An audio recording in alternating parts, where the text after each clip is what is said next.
มะม่วงบ้านค่อยเว้ยไม่ใช่มะยมบ้านค่อยคือดกแท้ปีนี้100 ตัวก่อนเด้อจะเก็บไปแบ่งให้กินแต่ตอนนี้มันยังไม่ใหญ่เลย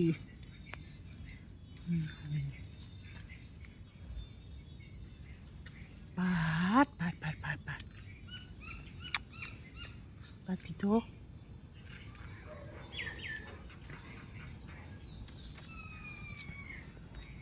ดูภายนอกนี่